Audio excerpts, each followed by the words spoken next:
Serbisyong care yan, tatak care yan! Ngayong Thursday ay very blessed na naman tayo kasi makasama naman natin ang itang expert of the law na napakagaling magpahayag patungkol sa mga batas. At sa ngayong umaga ay makakasama natin ang nakasama natin last week. At ang pinag-usapan natin tungkol sa adoption, marami tayong mga katanungan dyan. So niya na pagkaaga, kasama pa rin natin ang ating resource person, walang ba kundi si Attorney Francesco Britannico. Attorney, good morning!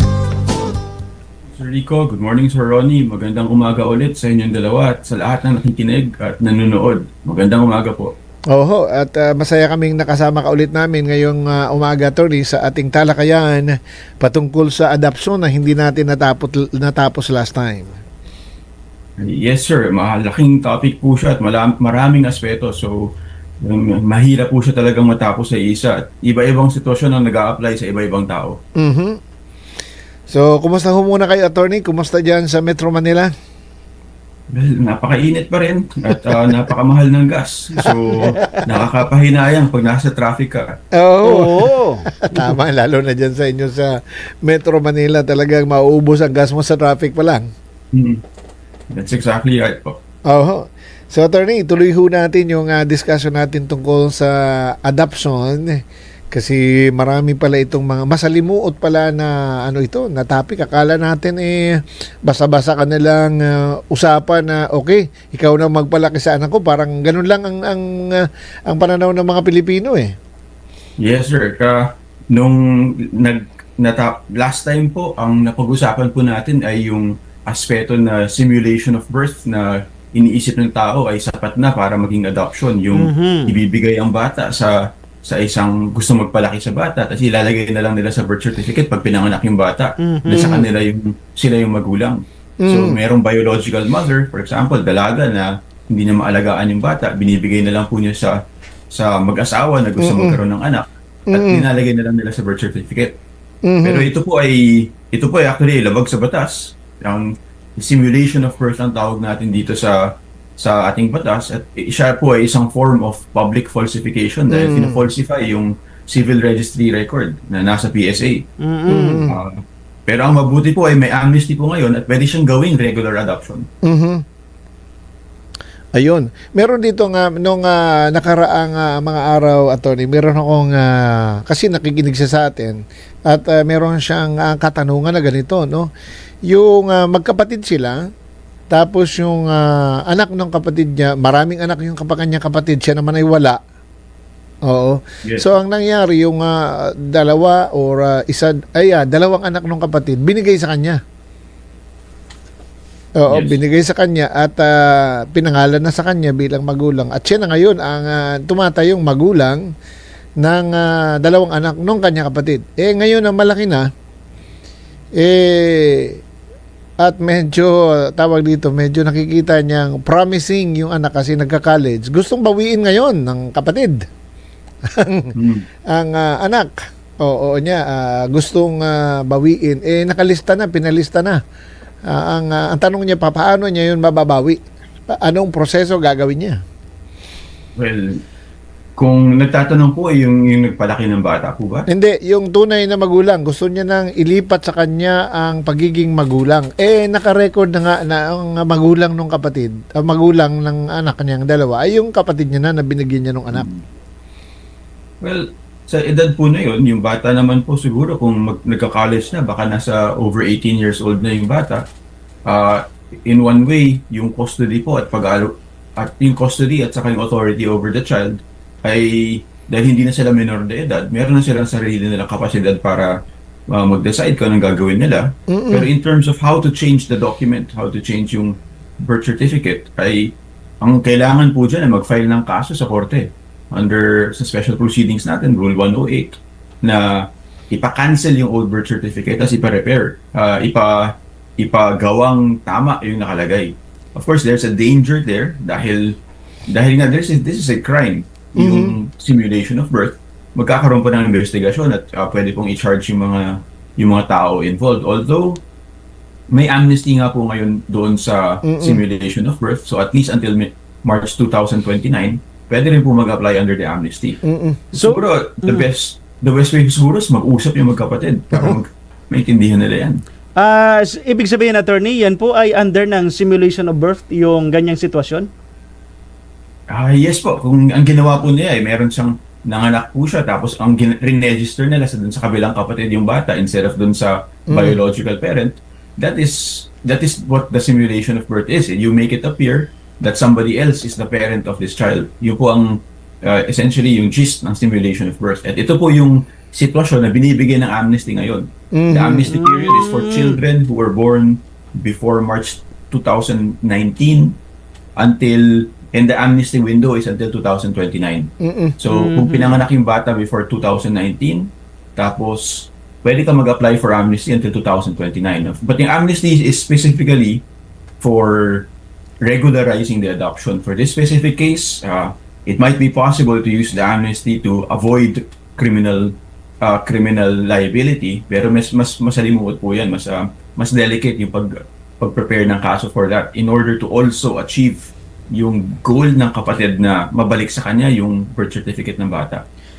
But I really do think na dapat mag-usap muna yung magkakapatid and they should figure out ano yung sitwasyon nila.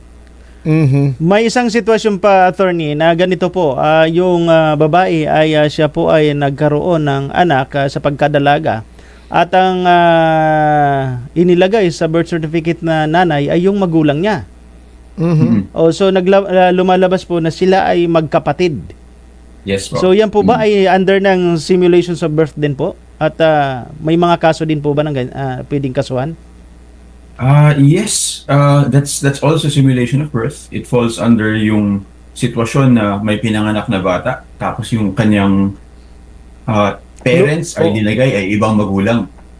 Instead of the biological parent, it's made to appear that somebody else is the parent. In this case, yung magulang ng kanyang nanay. That's actually, of course, hindi po unusual yan na kung may dalaga ng mga anak, ilalagay po sa pangalan ng ibang magulang yung bata. And it's also not unusual na yung magulang na pinipili is yung parents ng dalaga herself. Kasi gusto nilang gawin ganun sitwasyon. And pwede po yan ayusin sa under the amnesty until 2029. But the process takes months. So ang payo ko po, kung may nakikinig dito ay this matches their situation, they should inquire into it now. Kasi po, this is an amnesty. Talagang walang penalty involved at maaayos po yung papeles nila. And then they can even fix the adoption document to make it na either yung nagpalaki magiging legal parents talaga, or you can also avail of it para mawala ng criminal liability yung isa kahit na gusto niya mabalik sa kanya yung bata.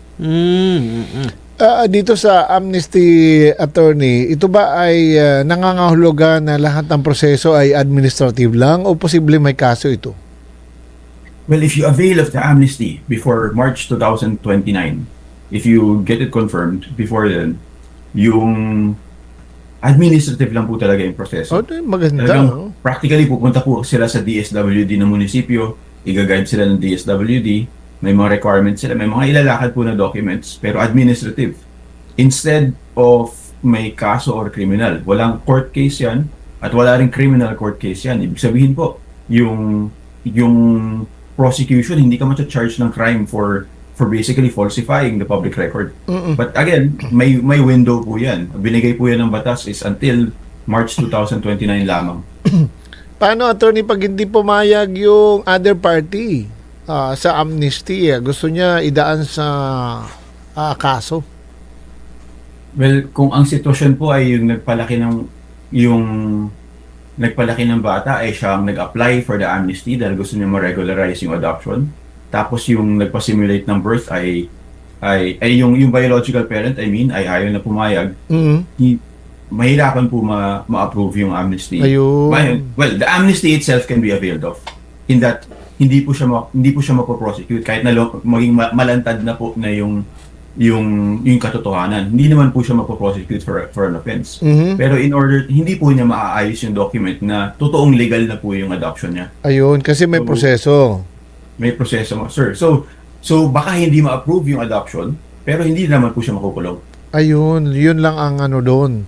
Yun lang ang labas, ang ano niya, ang medyo excuse ano, hindi siya makukulong, pero ibig sabihin, maahadlangan yung adoption. Mhm. Yes sir, yes po. Kasi ang sitwasyon po ay you normally you would want the consent of the biological parent. Of course, there can be ways around it also. In that kung mapatunayan mo na inabandon ng biological parent yung bata, or kung hindi na po matagpuan yung biological parent ng bata, papayagan pa rin po yung pag-legal adoption. Mhm. Kasi napakaraming ganyang kaso sa Pilipinas, attorney. In fact, sa amin Yes. mismo, sa pamilya namin, meron akong naging dalawang kapatid na hindi biological kapatid ko, pero lumaki na sa amin at ang nanay, tatay ko na kinilalang parents nila. Yes. Oo. Well, sa ganyan po kasi, kunyari, yung papers were set in a way that to make it appear that they were the biological children, sa mata ng, as far as the government knows, yun yung anak po sila. Pero, kung mayroon pong mag-question, for example, later on, kapag may inheritance questions, or may mag-question po ng documents nila, or may lumabas na biological relation claiming that actually they're related to somebody else, pwede po ma-cancel yung mga birth certificate kasi. Mhm. So it can be very disruptive para sa buhay ng bata. Baka ilang dekada na po siya nabubuhay, tapos i-cancel yung kanyang birth certificate, yung kanyang relationships, even yung kanyang pangalan, baka mapalitan dahil kinancel ang kanyang birth certificate. And yun po yung ating legal name, kung anong nakalagay sa ating birth certificate. Under the amnesty po, itong year na ito, malaki po ba ang babayaran ng mga mag-a-apply? Hindi po. Actually, Libre. medyo nominal fee lang po Nominal yung fee. proseso. So it's actually talagang I would really recommend na if people are interested about it, kung gusto nila, i-google nila or mas madali, mas simple siguro, pumunta sila diretso sa DSWD ng kanilang munisipyo. At again, actually, ito at yung ibang proseso ng ating adoption sa Pilipinas ay primarily administrative na. Since nagkaroon ng bagong batas in 2022, even yung other forms of domestic adoption na kailangan before pupunta ka sa korte, magpa-file ka ng kaso, ay hindi na po judicial. Wala na pong necessary involvement yung lawyer. You can ask a lawyer to help you out with your papers and prepare you for it, but strictly speaking, yung ating mga adoption agency which works essentially with the DSWD, ay no longer requires a lawyer. Talagang administrative yung entire proseso. Meron dito nga tanong, attorney. Ang sitwasyon ganito, no? Yung anak na babae ay nagkaroon ng unwanted pregnancy nung high school pa lang. Yes. So nagkaanak siya nung high school pa lang. Ngayon, para mawala sa kahihiyan, hindi pinaako sa kanya yung parenting. So, naging na siyang pinangalan sa magulang niya yung anak. So, lumalabas na kapatid niya na ngayon sa papel. Yun na po kanina. Yung anak niya. Ngayon, ang problema, gusto nang Ilipat. gusto na ngayong ilipat nung tunay na magulang. Yes. Oo, yung nakapangalan sa kanya na siya na talaga ang magulang kasi okay na siya. Ngayon, yung magulang niya na tumayong magulang nung anak niya, ayaw nang pumayag kasi siyempre, una, nakarehistro na sa kanya, pangalawa, na pamahal na sa kanya. So, sa sitwasyong ito, sino mas may karapatan sa dalawa? Alright. So, this is actually a reverse of yung simulation of birth situation. Yung napag-usapan natin kanina ay yung simulation ay yung nag-ampon, gusto nilang gawing ironclad na talagang nakaplansya yung kanilang situation. Sila po yung nag-ampon, nakalagay sa pangalan nila, pero nag-aalala sila na ma-declare na illegal yung adoption nila. Mag-a-apply sila under the simulation para maging tama na yung nakalagay talaga sa papel ay will be confirmed by the government. Ngayon, yung situation po na binigay ninyo, yung biological mother, gusto niyang i-reverse yung situation. Correct. Ibalik sa kanya yung sitwasyon. In that case, that would be a court case. Ang specific court case niyan ay for correction of entry in the civil registry. Magpa-file po siya ng kaso asking the court to declare na yung nakalagay na document yung entry doon sa birth certificate ay hindi tama dahil nakalagay doon ay biological parents are this couple, but rather ang katotohanan ay siya ang biological mother. So magpa-file siya ng kaso to cancel the birth certificate and to correct the information na ilalagay na siya talaga yung nanay. So that is a court case dahil hindi ito adoption but to make the birth certificate reflect the biological reality. So kaso talaga siya. So kaso siya in that case. She has to file a court case and then she will have to prove it. Ang typical way to prove that in kasi kailangan mo pa ipakita sa korte na yung biological reality is she is the mother, not the couple who raised the child. So the way to prove that is typically you would have the mother submit DNA samples. So and then ask that the court also order na kunan ng DNA sample yung bata. And then once you get that, I mean, there's a process of proving it. Magtetestigo po yung lab technician ng laboratory, magtetestigo yung mother. Mahaba proseso. Medyo mahabang proseso, but it's fairly ironclad in that, of course, kung may laboratory results ka na pinapakita na biologically the relationship of mother and child is there, that means impossible na yung couple na nagpalaki, it's impossible for them to be the parents because biologically, it's very clear na siya, yung applicant at saka yung bata are the ones who are parent and child. But mahabang proseso nga po kasi it's expensive. Sa Pilipinas po, the DNA tests that are valid in courts are medyo may kamahalan. And then of course, yung expert na DNA laboratory, you would have to have this person testify in court. So it's very painstaking, but people do it. It's a case that we undertake for people na gusto nilang ayusin in this way. At saka attorney, masalimuot yan kasi lahat ng records ng bata, halimbawa mapalitan, maibalik sa biological parents ang pangalan, lahat ng records niya simula elementary papalitan, di ba attorney? Well, ang mangyayari is it can be like that. You might need to correct their school records, for example, para kung mag-a-apply sila. Pero there are some administrative workarounds naman. Sometimes it's a matter of submitting the affidavit or submitting a copy of the court decision para yung mga nagre-review ng documents ng bata ay tatanong sila, bakit pangalan mo is like this before and then yung surname mo afterwards is like this na? Or meron kang court record to show na this is why it was like that. But yes, you can probably apply with the school or apply with the different government agencies na palitan na talaga yung ID. Well, attorney, sa mga nagpaplano na mag-adapt, ano ba talaga ang tamang proseso sa pag-a-adapt? Alright. So yung gagawin po ay yung legal adoption sa Pilipinas. The legal adoption sa Pilipinas is typically, well, again, like I said, it's administrative na po. Hindi na po siya judicial, meaning you don't need to go to court anymore. But there are still requirements. For example, typically you should be normally kung Filipino wala namang minimum residency requirement. Pero kung mag-a-adapt ka sa Pilipinas at ikaw po ay dayuhan, kailangan nakatira ka dito sa Pilipinas for at least 5 years. So that's one. So normally kung dayuhan ang mag-a-adapt, there's a distinction between inter-country adoption and domestic. Kung inter-country, nag-a-adapt po sila, nakatira sila sa, for example, sa Estados Unidos, mag-a-apply sila sa kanilang adoption agency over there, let's say in New York, and then yung adoption agency in New York will coordinate with the adoption authority dito sa Pilipinas. And then they will match the applicant with the child. That's inter-country adoption. Pero kung domestic adoption, if you are a resident of the Philippines and you want to adopt, ang requirements are typically you need to be 16 years older than the one that you want to adopt. 16 years older? Yes. So 25 years old minimum, and then you need to, may distinction po if you're going to adopt a stranger. For example, may bata na nasa pag-aalaga ng DSWD, or may distinction din if you're going to adopt a close relative.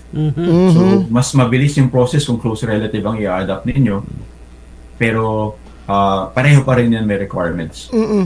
Kasama ba, attorney, sa requirements na dapat financially stable ka? Ano po yung paano sinusuri yung qualified yung adoptive parent?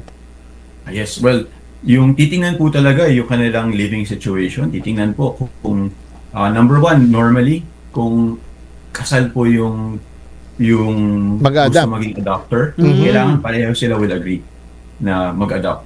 Okay. That's normally the case. Hindi pwedeng iisa lang po yung mag-adopt. Okay. Except in the case of if the child is actually biologically the child of one of the parents, and gusto niyang i-legitimize yung status, pwede niyang i-adopt yun without the consent of the spouse. Pero normally, at least in usual cases, if you are married, you need to jointly adopt.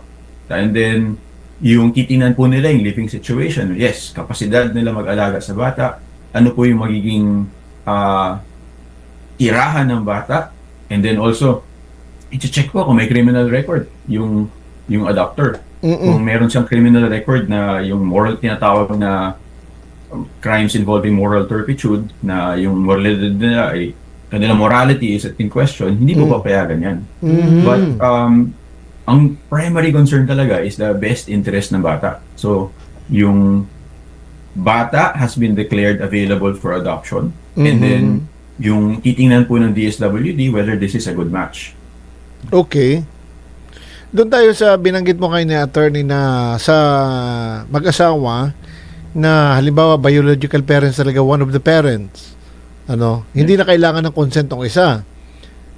For example, anak ng babae. Okay? Tapos, gusto niya nang gawing legal na anak talaga nilang dalawa. Paano kung gagamitin niya yung apelyido ng asawa niya para doon sa anak? Well, in that case, talagang dapat joint adoption in that case. Kasi you can only use the surname of the husband if the husband adopts also the child. So, in that case, kailangan may consent yung husband kasi gagamitin yung apelyido niya.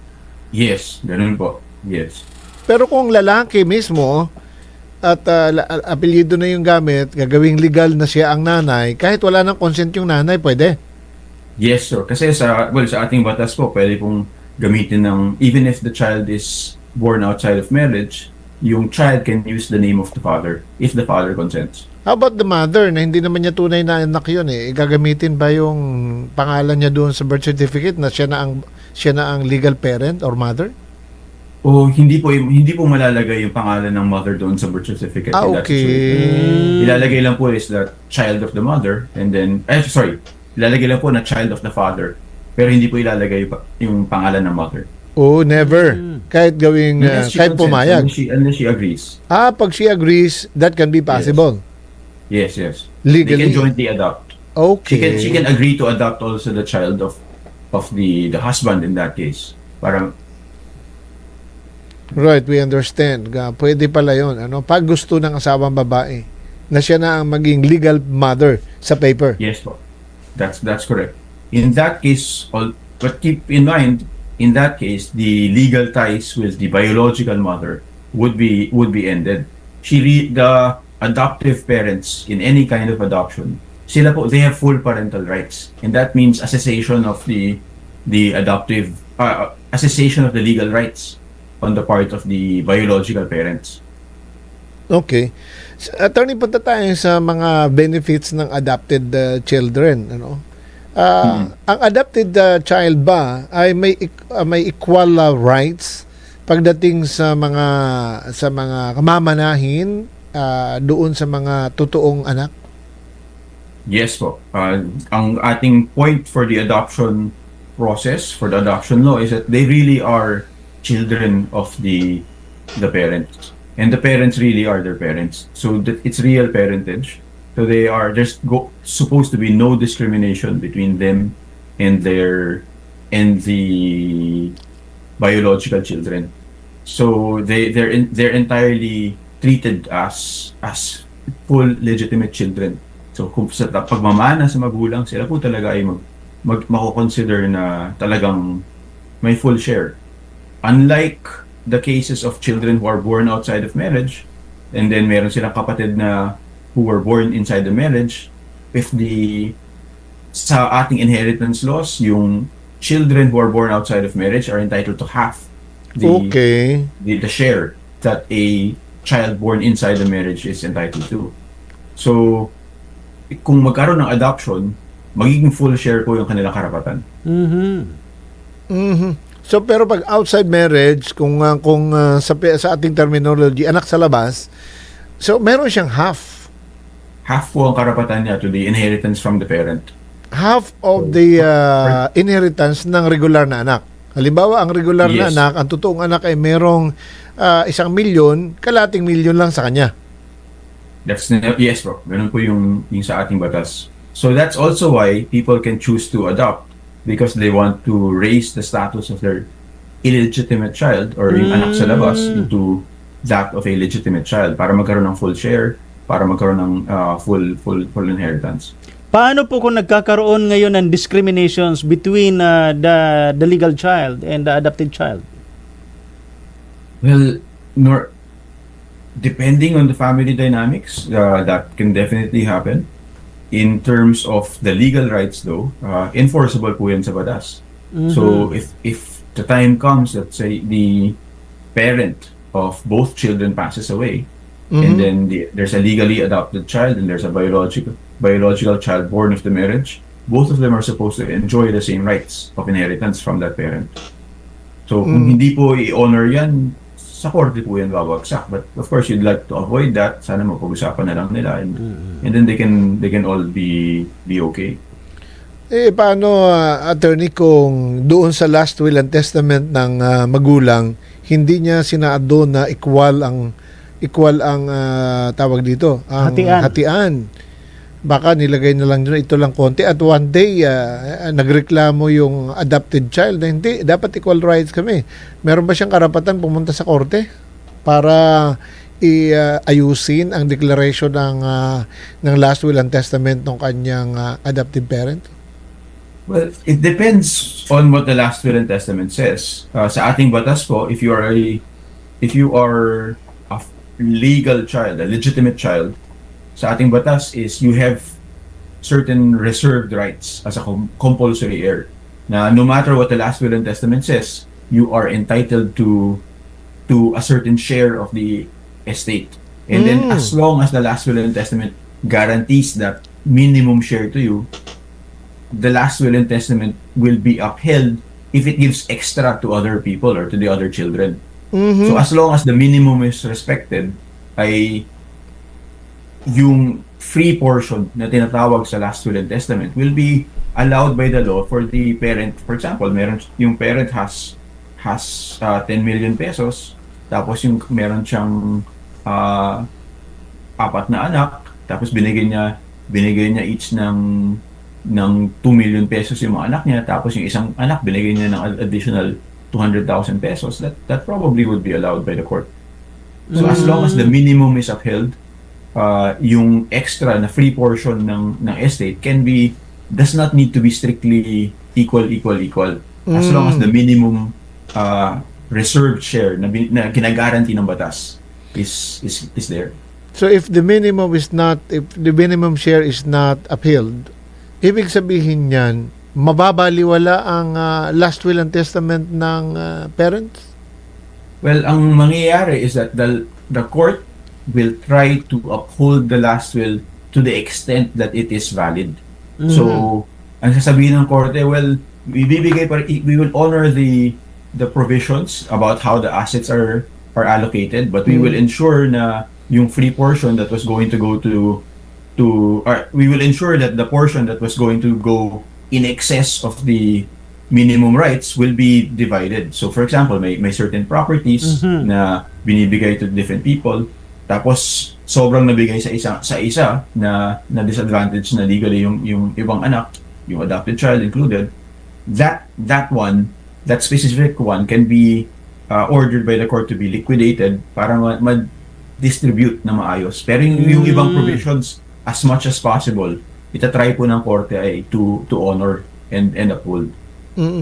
Sino ang magdedetermine ng minimum tawag dito? minimum amount na ibibigay. Yes. In terms of the law itself provides for the divisions na yung civil code po natin mismo nakalagay doon. Different, nag-iiba-iba po siya per situation. Kung may maiwan, for example, yung compulsory heirs will be different if there is a surviving parent of the deceased, if there's a surviving child of the deceased, if there's a surviving spouse, or if there's a combination of surviving spouse and children, combination of surviving spouse and legitimate children or illegitimate children. So it's very specific actually sa ating civil code. May mga fractions po doon. But in terms of nandun po yung kung ano yung naka-reserve na portions, yung tinatawag na compulsory inheritance nila. Now, in terms of applying the mandated fractions sa ating civil code dun sa actual property, usually, ang ginagawa po ng mga pamilya is they agree among themselves. Okay. But if they cannot agree, then wala po choice. Dadalhin mo sa korte para to ask the court to be the one to decide what is the division in accordance with the law. The moment they agreed among themselves, wala nang question ng batas doon. The law will allow it if the heirs are in unanimous agreement. If they are Okay. and usually po, unanimous agreement naman po ang nagiging settlement natin ng estate sa Pilipinas. So, may magulang who will pass away, the surviving heirs, magkakaroon sila ng kasulatan, ipapanotarize yan, and then isasubmit po yan sa BIR para ma-pay yung taxes ng inheritance. Tapos mali-divide na po yan. In fact, actually, yung inheritance tax, that's another thing that's happening right now kasi normally people don't pay the inheritance tax a lot of the time. Tapos nagkakaroon ng penalties at sobrang mahal na, hindi na nila ma-settle yung estate. Pero yung ating Senate ngayon is considering an amnesty also on the inheritance tax penalty. So I hope that passes. So, Attorney Weatherston, balik tayo doon sa children outside marriage or half brother ng mga legitimate children. Meron silang half na inheritance. Yes. Paano pag nag-decide ang say for example yung lalaki na bigyan din ng inheritance yung kanyang other woman na nanay ng anak niyang sa labas. So pwede ba 'yon or makakadesisyon ba siya na bigyan o pwede yung i-contest ng mga totoong pamilya? Well, kung meron pong marriage na if the husband was married and then he tries to distribute to apportion po yung part of the conjugal property, pwede po talaga ma-contest yan. If it's not part of his personal property, hindi po niya madidistribute yung asset. And normally, at least since 1988, lahat po ng marriages which are entered into the Philippines, absolute community ang tawag, meaning everything that is you owned practically except for what you inherit, and everything you acquire after the marriage is going to be Conjugal. part of the community property, the conjugal property. So if Okay. a husband tries to give away something that was actually co-owned also by his legal wife, may invalidate po yan. Paano yung inherited niya? Pwede niyang extend doon sa kanyang other woman?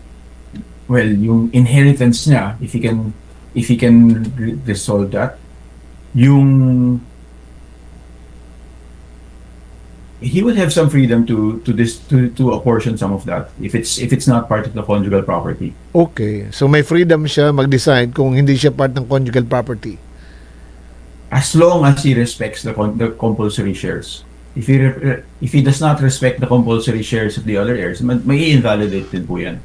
Okay. So linawin natin, attorney, yung lahat ng income ninyo or acquired properties nyo within the marriage, sa marriage, conjugal yun kahit walang declaration.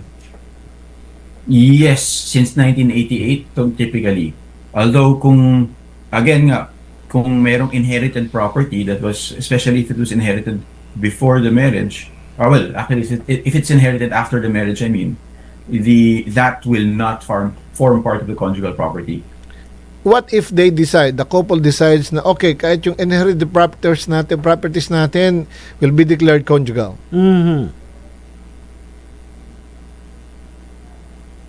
Can that, what if kahit yung silang mag-asawa nag-decide na okay, kahit yung ating yung inherited akong mga ari-arian, we will declare it conjugal. Can that be possible without the decision of the court?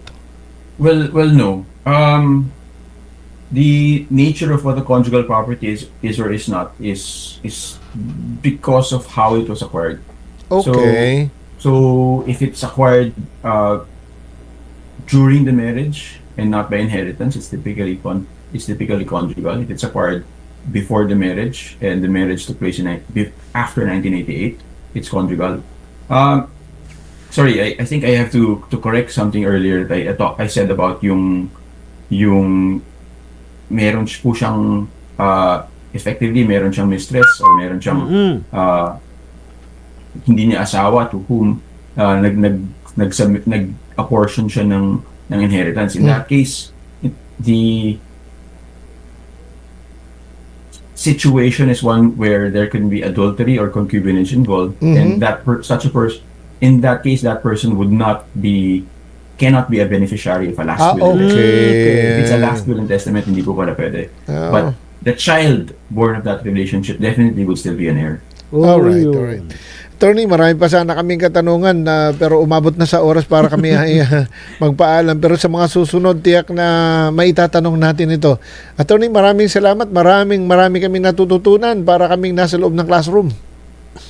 Salamat Sir Rigo. Salamat Sir Ronnie. And magandang umaga po ulit. And I'm happy po that this has been helpful sa mga nakikinig.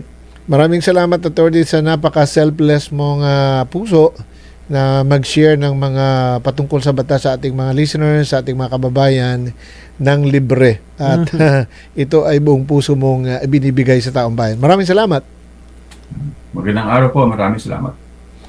Yun, mga kapatid, grabe, marami na naman tayong natutunan. Ngunya na pagkaaga sa napaka-generous na abogado, Attorney Francesco Britannico. Grabe. Napaka-wide talaga ng topic na adoption. At natuto tayo, ano? Makamakin mo yun, ganun pala. Kaya, mga kayamanan mo, Karoni. Dapat linawin mo kung conjugal. Oo. Ha? Kung inherited mo pala yon. Oo. Hindi pala yon magiging conjugal. Hindi pala. Oo. Kaya, dahan-dahan tayo sa ating mga action. Tsaka ayusin po ang inyong mga last will and testament. Ayun. Maraming salamat ulit, Attorney Francesco Britannico. Pagpalain ka ng Panginoong Diyos.